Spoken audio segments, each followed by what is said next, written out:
Ito na yung nangyari as of Monday dito sa lugar natin. Ayan. Ito na. Ito na yung sa baba natin. Ayan. Dito. Ayan na yung red. Ito na yung lamesa. Ito na yung mga nawarak na pintura. Ayan. Pati dito may mga wasak din na pintura. Ayan. Maayos sa labas.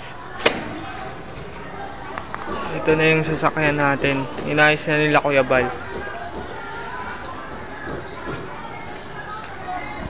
Wala, sa sobrang taas talaga ng baha. Hindi may iwasan. Ayan.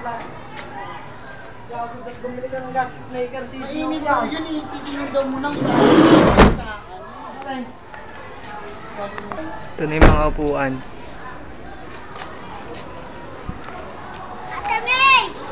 Ito na yung baba.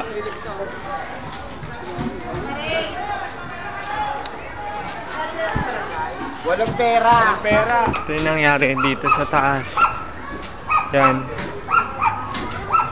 Ang daming nasira. Ang daming nawalan ng gamit. Hindi sir baka hindi pa rin po ako makapasok bukas kasi yung tubig po dito bumalik. Nagpakawala po. Opo. Hindi po, bumalik po. May kuryente na po. Dami lumubog, pati yung sasakyan namin, tapos yung motor.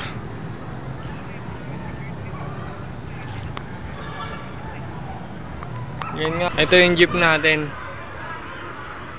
Jeep natin yan. Yun, putik talaga. Ayan. Makikita nyo po, ito yung gulo-gulo sa Cosmos. Yung mga case, nagkagulo-gulo. Kasi umapaw yung tubig. Diyan, pumasok talaga. Tapos yung sa ilog na yun. Sobrang dami. Kaya ito yung ibang gamit sa bahay. Nandito, nilipat nila. Yung mga ibang sasakyan na nasa kanto kahapon, tinangay papuntang ilog, papuntang tulay. Kaya ngayon mas mabuti pa daw yung sasakyan natin kasi nandito lang. Ayan, nagkakaroon ng relief dito. Nagkakagulo. Wala, talagang God's will. Pasensya na po kasi hindi namin naingatan yung mga gamit nyo. Sana naintindihan nyo na lang po kami. At least safe yung pamilya natin. Walang namatay, walang nasaktan. Yun nga lang, sobrang marami akong sugat ngayon.